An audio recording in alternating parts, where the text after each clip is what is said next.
Terre d'empires glorieux et de vaillants guerriers, pays de civilisation et de savoir, terre de culture et de métissage, pays de partage et d'hospitalité, terre de nos dignes pères, tu es ce qui nous définit et nous rassemble dans l'épreuve et dans la prospérité. Comme un seul homme et pour un seul destin, nous ferons de toi, Mali, une terre de paix.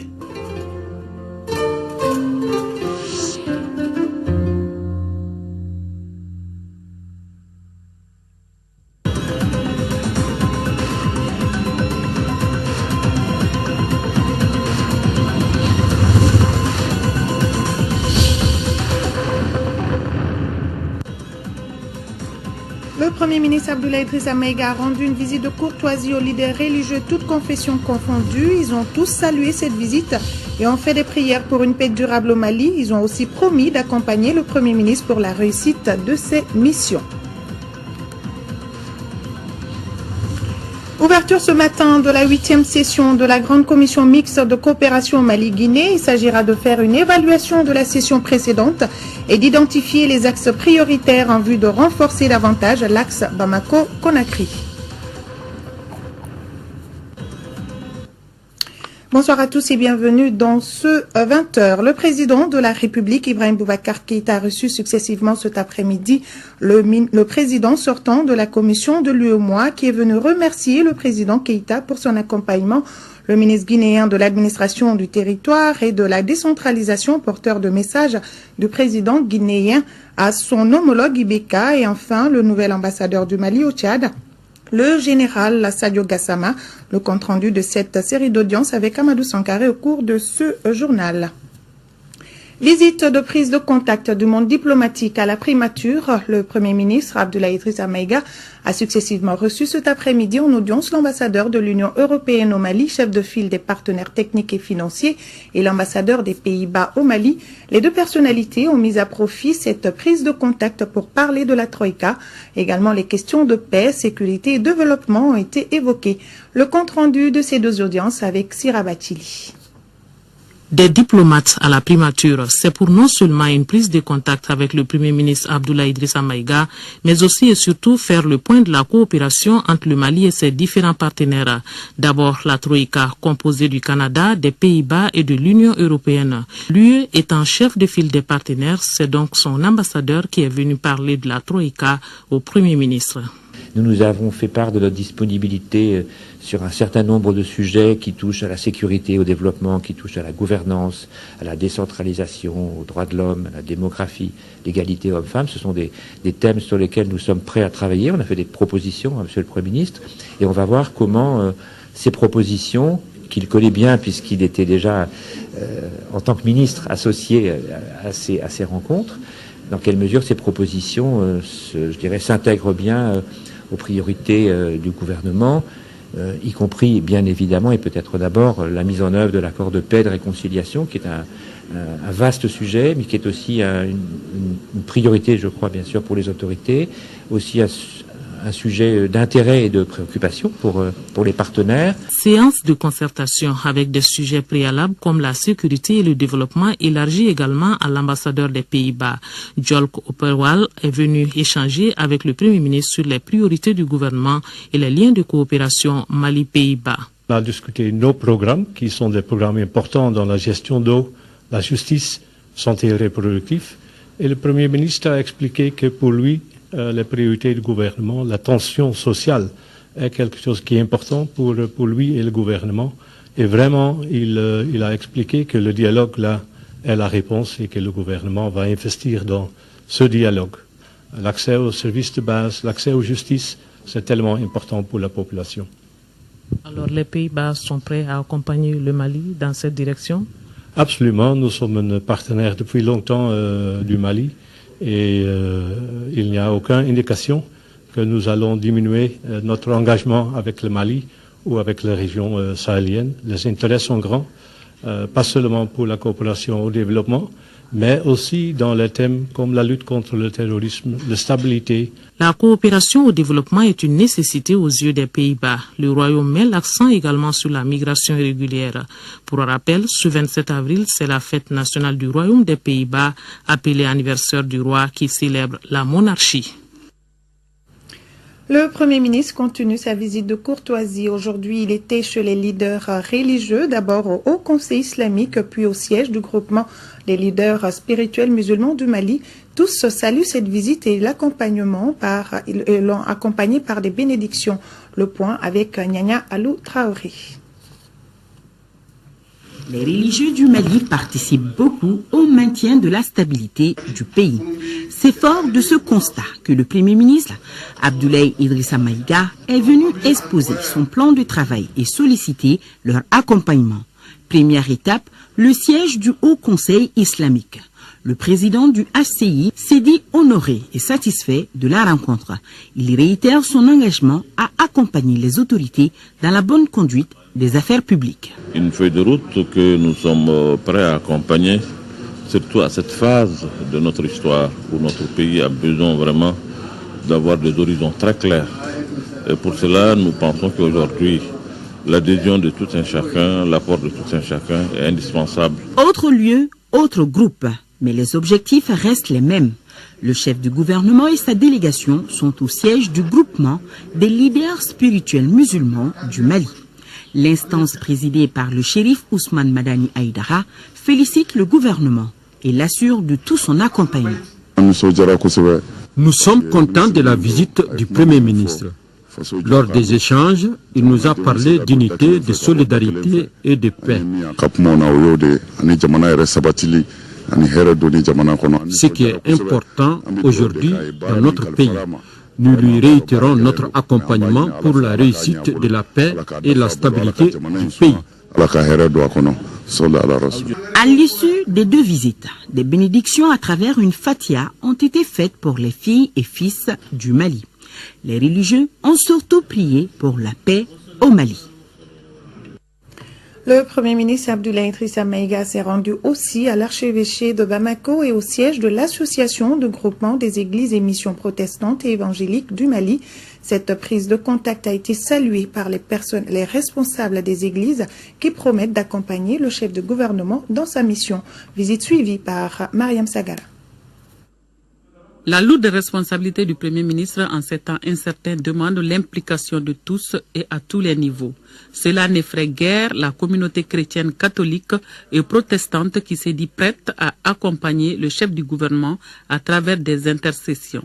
Le Premier ministre nous a expliqué les grands axes de son action, particulièrement l'entente, la réconciliation du pays pendant ces temps de mandat qui lui reste.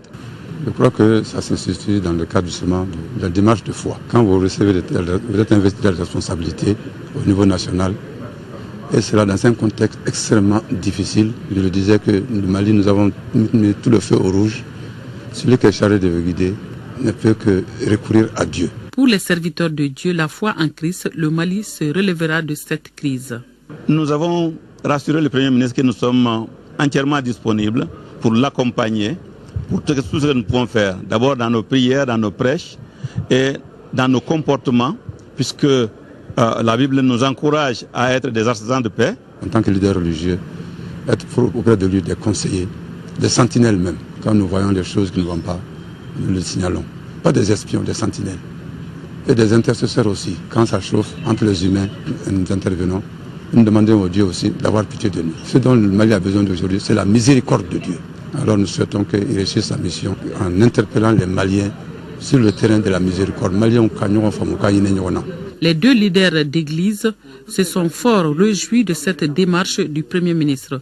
Ils se sont donc engagés à redoubler leurs prières au miséricordieux pour un Mali meilleur. Après plusieurs semaines de grève sans suite, les syndicats signataires de l'accord du 15 octobre 2016 et leurs militants dénoncent le non-respect de l'accord du 8 janvier 2017.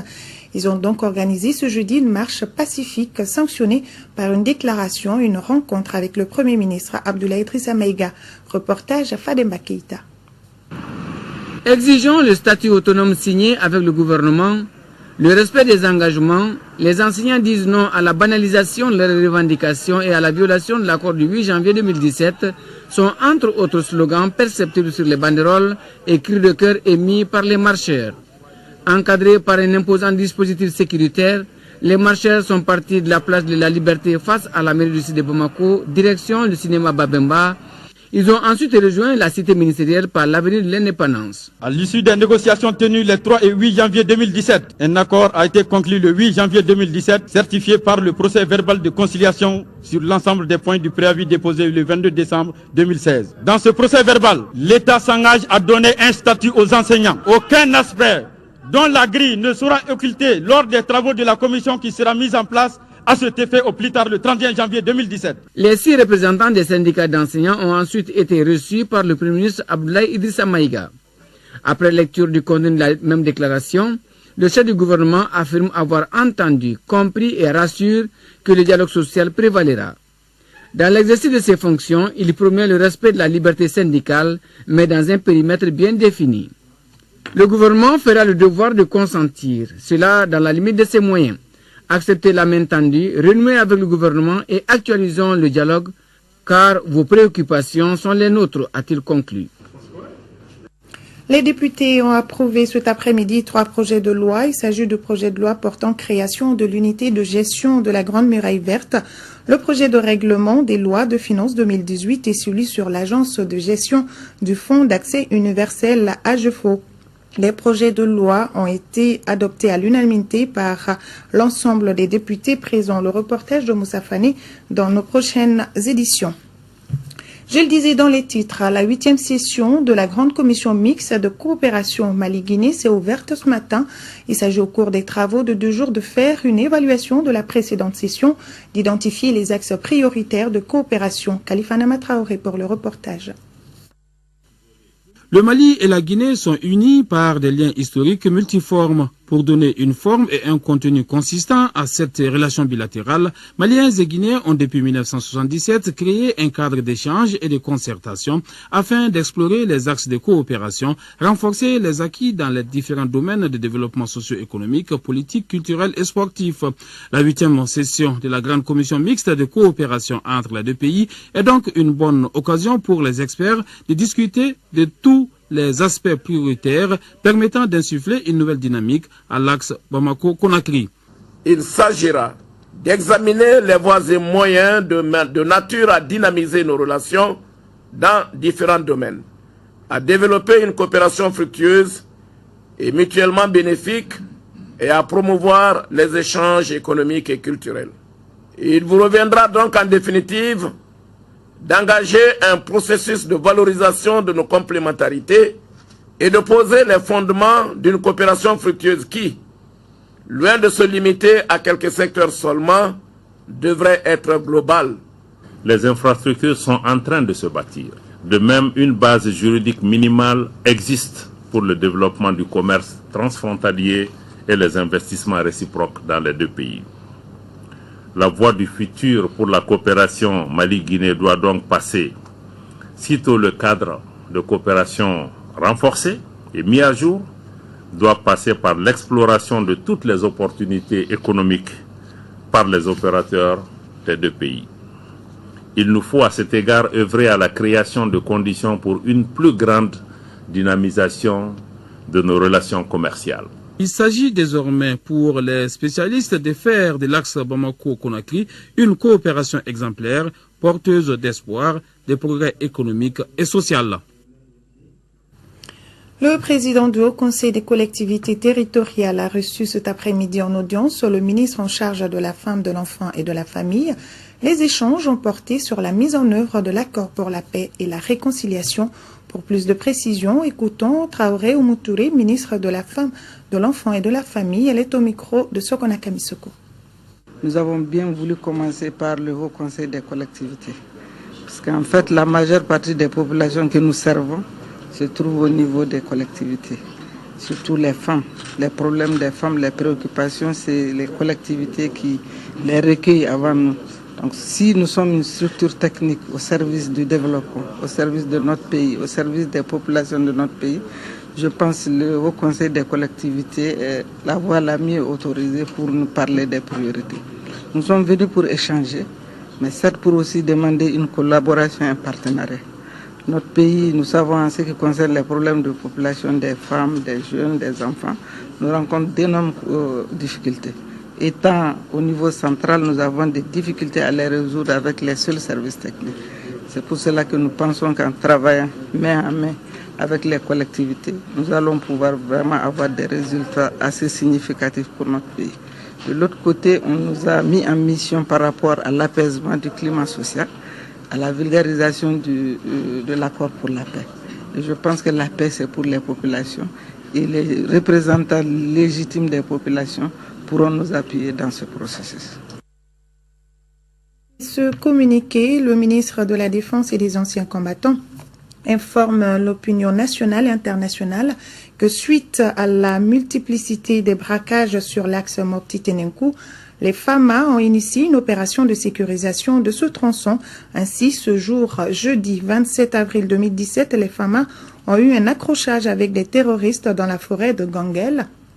Ganguel est une localité située à 25 km est de Tenenkou, dans la région de Mopti. Lors de ces accrochages, les FAMA ont causé beaucoup de pertes humaines et matérielles chez l'ennemi. Elles ont en outre découvert et neutralisé 2 engins explosifs improvisés enfuis par l'ennemi. Les FAMA ne déplorent aucune perte en vie humaine et matérielle. Le ministre de la Défense et des Anciens Combattants encourage les femmes à poursuivre leur mission sur toute l'étendue du territoire national et invite les populations à leur apporter le soutien et l'appui nécessaires. Pour sa première visite à l'intérieur, le ministre de la Défense et des Anciens Combattants a choisi Gourmara-Rousse dans la région de Tombouctou. Le ministre a eu une rencontre avec les soldats pour discuter des sujets relatifs aux dispositifs opérationnels sur le terrain. Envoyés spéciaux, Chérifou Moulay, Aïdara et Adama Djimdi. Le ministre de la Défense et des Anciens Combattants réserve sa première sortie sur le terrain à Gourmara-Rousse dans la région de Tombouctou. Tout un symbole, car c'est ici que les femmes ont repoussé toute une colonne d'assaillants. Premier acte, recueillement sur la tombe des soldats disparus.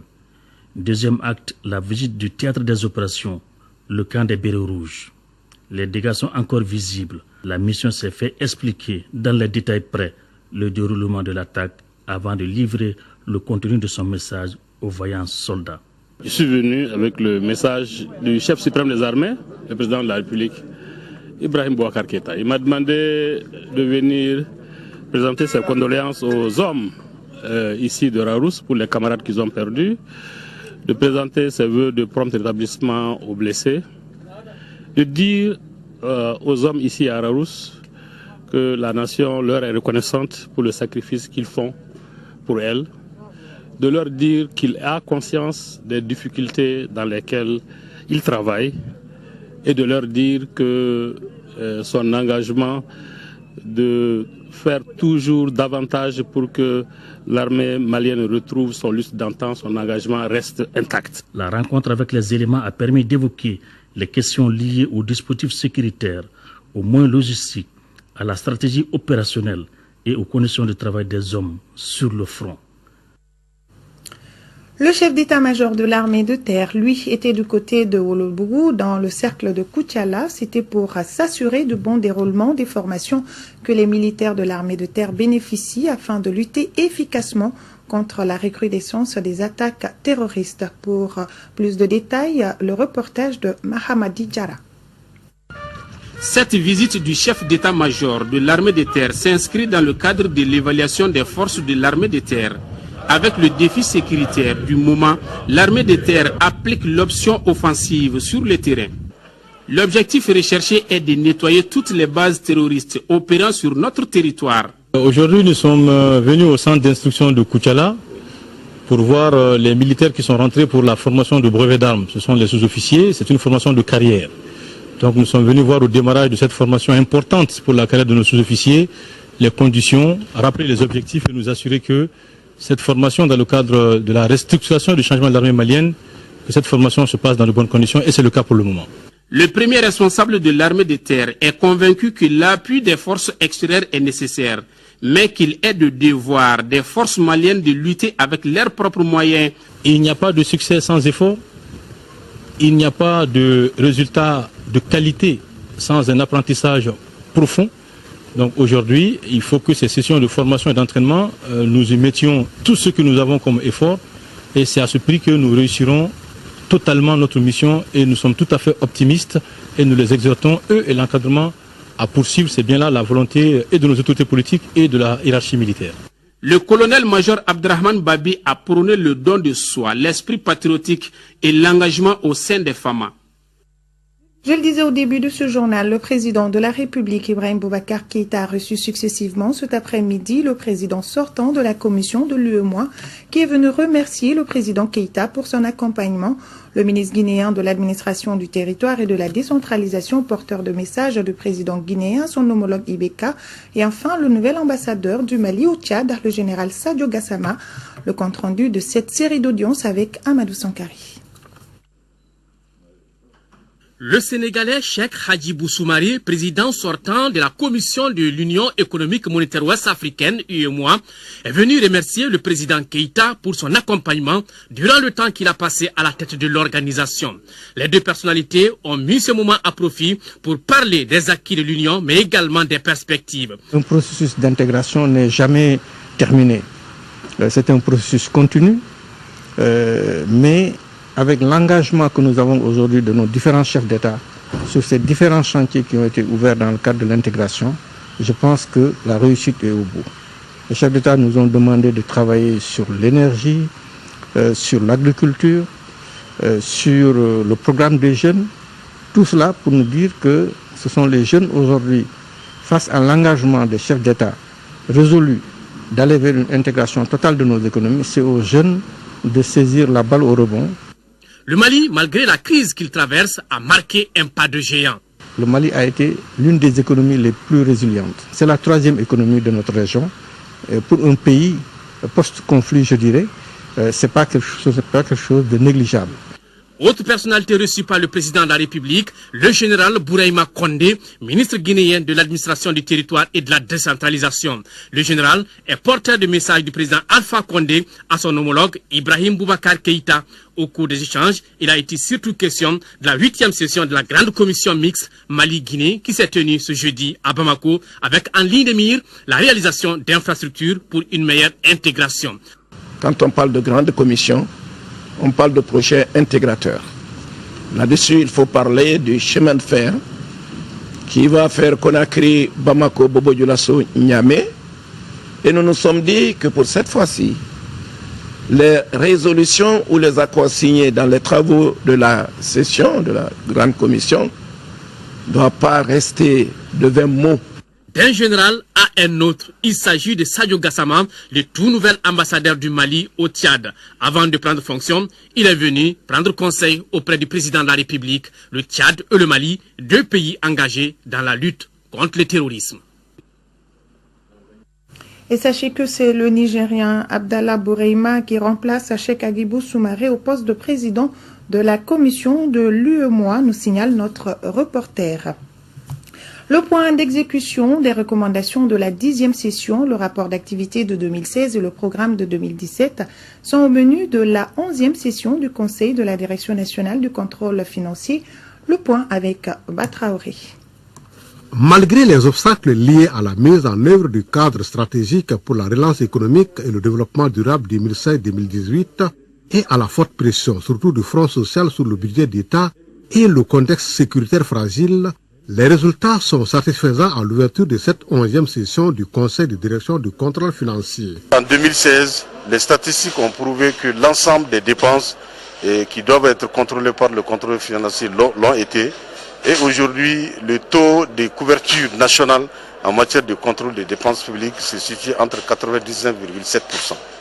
Donc ça veut dire que c'est une performance qui est là. Le budget d'État en cours d'exécution se chiffre en dépenses à 2270,647 milliards de francs CFA. Il connaît une hausse de 10,33% par rapport à celui de 2016. Pour la performance de la Direction nationale du contrôle financier, des sujets relatifs à la modernisation de la structure sont à l'étude au cours de cette rencontre. Vous aurez à débattre, entre autres, des thèmes aussi importants que le contrôle sélectif, l'évaluation des résultats et des performances des programmes, la relecture du manuel de procédure du contrôle financier en vue de l'adapter aux changements introduits par les directives de l'UEMOA, l'audit interne au niveau du contrôle financier. Notons que les services du contrôle financier ont reçu et traité en 2016 241 089 dossiers contre 262 250 en 2015, soit une diminution de 8,06%. La bonne préparation des élections à venir était au centre d'une rencontre entre le ministre de l'Administration territoriale et les tout nouveaux membres de la CENI. Les deux parties entendent baliser le terrain pour les futures échéances électorales. Reportage à Dougoufana Traoré. Et réussir les élections transparentes, crédibles et acceptées de tous dans les mois à venir, tel est l'objet principal de cette rencontre entre le ministre de l'Administration territoriale et la CENI. Il s'agit tout d'abord de jeter les bases d'une franche collaboration et de se donner des idées pour mener à bien les échéances électorales à venir. Gestion des caténinans, liste électorale, calendrier électoral, les moyens financiers ou tout autre document indispensable à une bonne élection. Nous avons chacun une mission en tant qu'organe chargé de la gestion des élections. Vous avez la grande part dans l'organisation parce que c'est vous qui organisez les élections. L'objectif général pour nous tous, c'est contribuer à l'organisation d'élections libres, transparentes, démocratiques et crédibles avec la participation du maximum de nos populations. Il faut redonner confiance à notre pays à travers les élections gagnées dans les urnes. En tout cas, les instructions du Premier ministre seront appliquées par le département de l'administration territoriale avec tous les partenaires. L'organisation des élections comporte un aspect matériel et logistique. Il y a un aspect juridique et souvent judiciaire. Il y a surtout un aspect politique. Donc cette méthode de travail doit nous amener à anticiper à chaque fois l'étape vers laquelle nous marchons. Le président de la CENI a remis au ministre Tchéma Iber Koulibaly une copie du règlement intérieur de la CENI. Ouverture ce matin à Bamako des travaux de la 15e journée mondiale de la sécurité et de la santé dans le travail et celle de la 21e africaine de la prévention des risques professionnels. La célébration de ces deux journées a pour but de bien mener la communication autour de la problématique des accidents de travail. Le compte rendu de Modibo Mariko. La problématique des risques professionnels, organisations fêtières et structures gouvernementales sont la mobilisation. Et cela d'autant plus que les statistiques en matière de risques dans le travail sont loin d'être encourageantes. 5000 morts par jour dans le monde des suites d'accidents de travail ou de maladies professionnelles. Une situation encore plus alarmante en Afrique où les probabilités d'être victimes sont 5 fois plus élevées qu'en Europe. Au Mali, pour le seul secteur privé et pour la seule année de 2016, plus de 500 lésions professionnelles ont été enregistrés, engendrant ainsi des coûts très élevés en réparation. Il est certain que la même tendance est observée au niveau du secteur public et plus accentuée dans le secteur de l'économie informelle. Ces statistiques sont suffisamment éloquentes pour nous appeler à la réflexion et surtout à l'action. L'action avec plus de communication autour de la question à la faveur de 2 journées combinées en une. Des journées de propositions concrètes pour plus de bien-être social. Le chef d'entreprise doit avoir l'obligation de mesurer ou d'évaluer les risques conformément au Code du travail. Prenons des mesures réglementaires si elles n'existent pas. L'INPS doit tenir compte de ces valeurs essentielles de prévention que sont la personne physique, la transparence, le dialogue social. Les participants prennent ainsi le pouls de la question et espèrent à la faveur de cette journée aboutir à des solutions allant dans le sens de la promotion durable de la sécurité et de la santé au travail. Plus de 16 milliards de francs CFA, c'est le coût du nouveau programme de développement intégré des ressources animales et aquacoles. Ce programme vise entre autres à assurer la sécurité alimentaire et à augmenter le revenu des acteurs dans les zones concernées. Reportage Mamadou Fani. Optimiser les potentiels des sous-secteurs de l'élevage et de la pêche dans le but d'accélérer la croissance économique en vue d'atteindre la sécurité alimentaire et améliorer les revenus des populations. Telle est l'ambition du gouvernement du Mali. La mise en place du programme de développement intégré des ressources animales et aquacoles, PEDIRAM, répond à cette aspiration. C'est les mêmes objectifs de sécurité alimentaire, mais au-delà, cette fois-ci, d'obtention de revenus. On veut spécialiser des gens pour avoir une meilleure viande, mieux les transporter, mieux les congeler, les réfrigérer et pourquoi pas les vendre ailleurs. Le sous-secteur de l'élevage contribue à hauteur de 19% du PIB national. Il est le troisième contributeur des recettes d'exportation du Mali après l'or et le coton.